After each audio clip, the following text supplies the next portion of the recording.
خرم صاحب آپ فرمائے گا, آج آپ نے تقریر سنی ہوگی, آپ کی تو دسترس ہے, تجارت کے وزیر بھی رہے ہیں, کیا نظر میری چارج شیٹ ہے ان کی حکومت پہ نالائکی, فکری دیوالیہ پن اور جھوٹ, یہ 3 بڑے چارجز ہیں ان کے اوپر.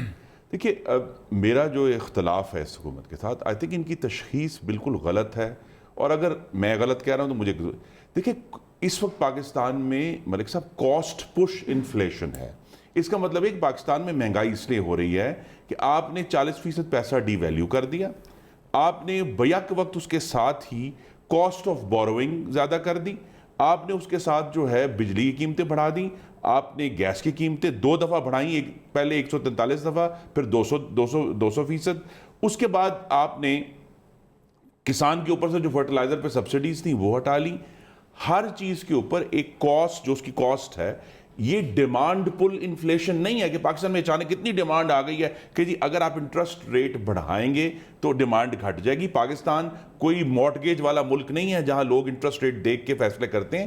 یہاں تو اسٹریٹ فارورڈ جو انٹرسٹ ریٹ کا افیکٹی ہے یا جو اس کا استعمال کرنے والا ہے وہ پاکستان کا لارج سکیل اور میڈیم مینوفیکچرنگ سیکٹر ہے. لہٰذا جو آلریڈی آپ نے سب سے زیادہ ٹیکس دینے والا شعبہ بھی وہی ہے. اب اگر مسلم لیگ نون کے 6.5% کے مقابلے میں اب آپ نے ڈبل کر دی انٹرسٹ ریٹ, تو پاکستان میں چونکہ ہاؤسنگ مارکیٹ نہیں ہے, لہذا تمام کا تمام اثر بڑا واضح ہے. بجٹ میں ان کو نمبرز دینے پڑے ہیں کہ پاکستان کا لارج سکیل مینوفیکچر سکڑنا شروع ہو گیا ہے. وہاں اب اس کے سکڑنے کا مطلب یہ -3% ڈکلائن ہے کہ وہاں بے روزگاری ہوگی, وہاں جو ہے ٹیکسوں میں کمی آئے گی. خدا جانے یہ کون سے اکنامک ہٹ مین ہیں جو بغیر یہ دیکھے کہ پاکستان میں گراؤنڈ سچویشن کیا ہے اور انفلیشن کی نیچر کیا ہے. میں پھر کہہ رہا ہوں, از اٹ کاسٹ پش اور از اٹ ڈیمانڈ پل؟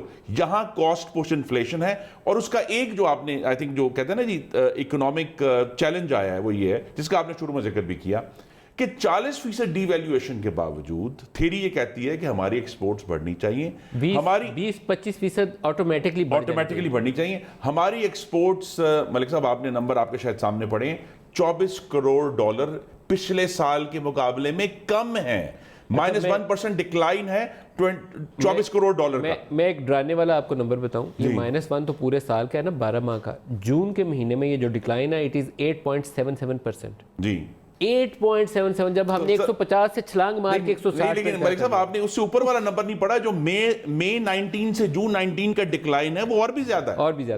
ایک میں آپ کو میری گزارش یہ ہے کہ یہ جو معاملہ ہے ان کے کنٹرول میں نہیں آ رہا, اور لہٰذا چونکہ ان کی سمجھ میں نہیں آ رہا. میں پھر دیکھیں نا, جھوٹ بولتے ہیں. انہوں نے ہمیں بجٹ میں کہا 516 بلین کے ٹیکسز لگے ہیں, آئی ایم ایف وہاں سے ڈائریکٹ لکھتا ہے 733 بلین کے ٹیکسز لگے ہیں.